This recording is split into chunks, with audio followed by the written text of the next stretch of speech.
Good morning friends, I hope आप सब अच्छे होंगे। आपका स्वागत है आपके अपने यूट्यूब चैनल करंट अफेयर्स पर एग्जाम में। चलिए आज दिनांक 17/12/2024 की प्रश्नावली शुरू करते हैं। हाल ही में महाराष्ट्र नौसेना की एक पहल संपर्क का कौन सा संस्करण लॉन्च किया गया? पहला, दूसरा, तीसरा, चतुर्थ। इसका सही जवाब है चतुर्थ। महाराष्ट्र नौसेना का पहल संपर्क का चौथा संस्करण हाल ही में लॉन्च किया गया। यह नौसेना के दिग्गजों, वीर नारियों और उनके परिवारों को गुणवत्ता स्वास्थ्य सेवाएं प्रदान करेगा। इसे 16 दिसंबर 2024 से लॉन्च किया जा रहा है, जो महाराष्ट्र के विभिन्न स्थानों पर कवर करेगा। यह आउटरीच नौसेना प्रमुख अर्थात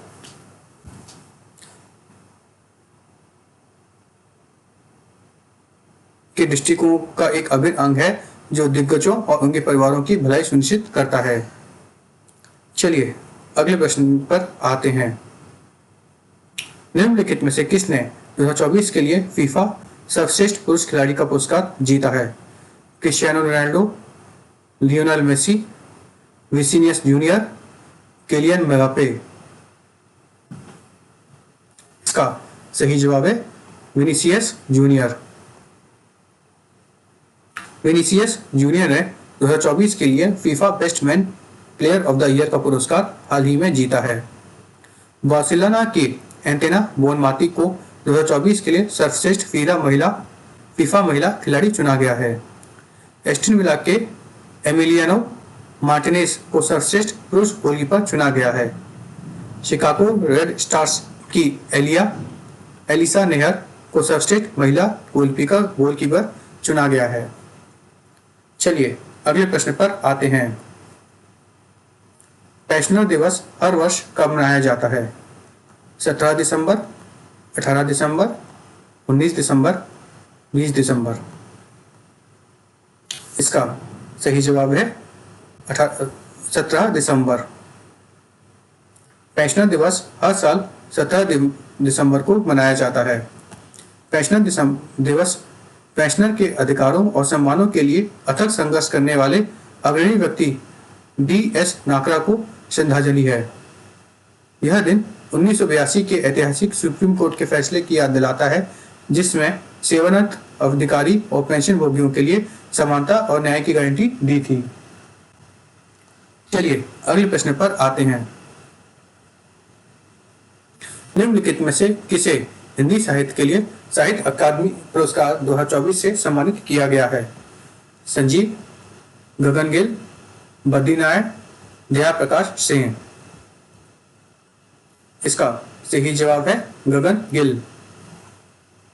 श्री गगन गिल को हिंदी के लिए साहित्य अकादमी पुरस्कार से सम्मानित किया गया है। गगन गिल को उनके कविता संग्रह मैं जब तक आए बहार के लिए साहित्य अकादमी पुरस्कार मिलेगा।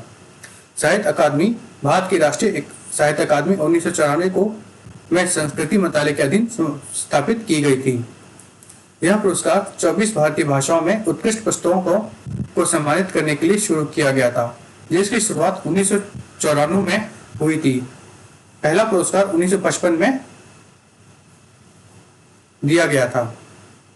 पुरस्कार पाने वाले को एक तांबे की पट्टिका, एक शल और नगद पुरस्कार मिलता है। चलिए अगले प्रश्न पर आते हैं। निम्नलिखित में से किसे जमशेदी टाटा पुरस्कार से सम्मानित किया गया?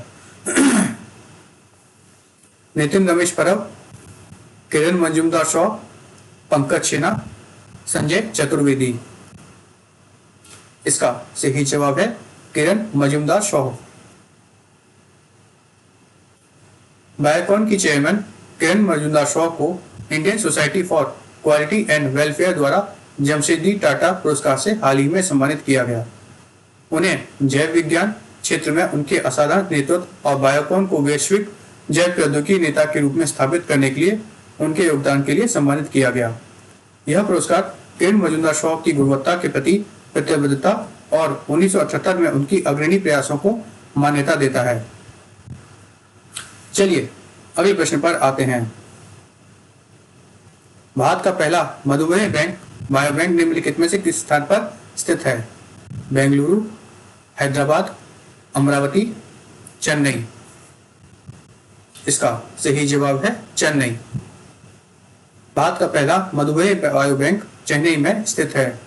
बायो बैंक मधुमेह अनुसंधान का समर्थन करने के लिए रक्त, डीएनए और प्लाज्मा जैसे जैविक नमूनों को एकत्रित, संग्रहित, संसाधित और वितरित करता है। भारतीय आयुर्विज्ञान अनुसंधान परिषद अर्थात Indian council of medical research और Madras diabetic research foundation MDRF ने बायोबैंक की स्थापना की है। चलिए अगले प्रश्न पर आते हैं।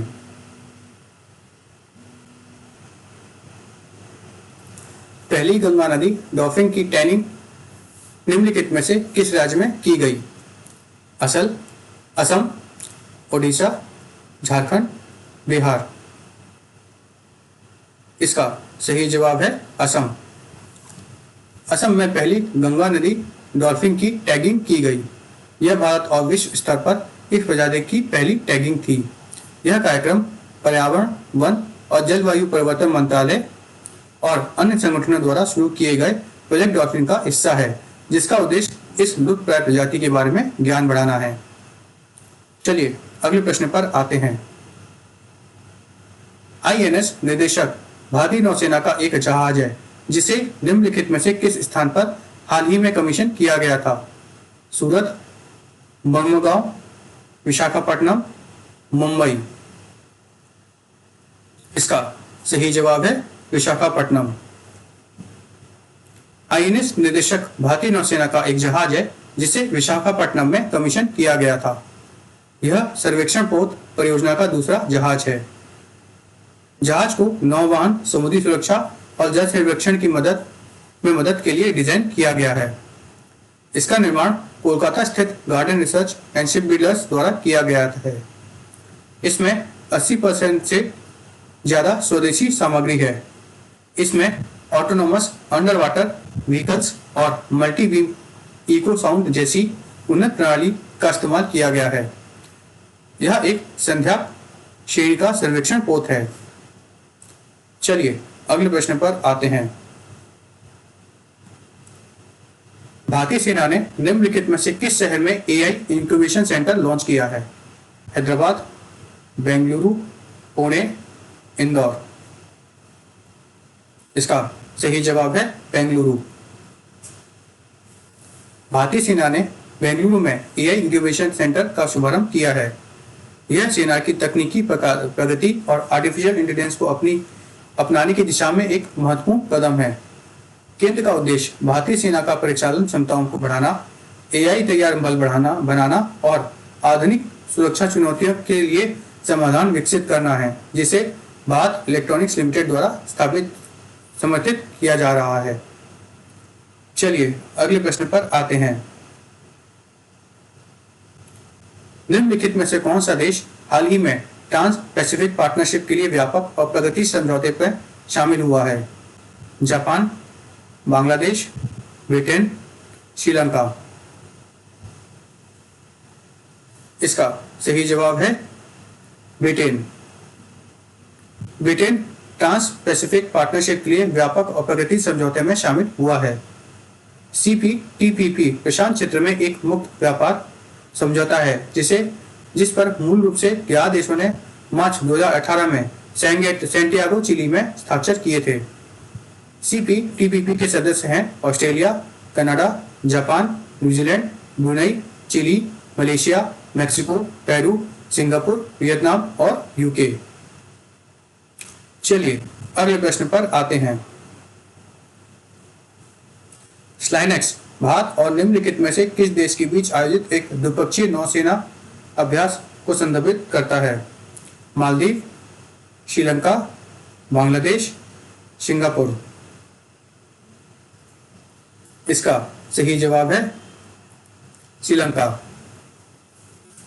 स्लाइनेक्स भारत और श्रीलंका के बीच आयोजित द्विपक्षीय नौसैनिक अभ्यास है, जिसका अर्थ है श्रीलंका भारत अभ्यास।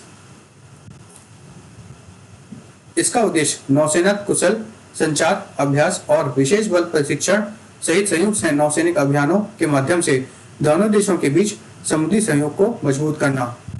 यह अभ्यास 2005 से नियमित रूप से आयोजित किया जाता रहा है।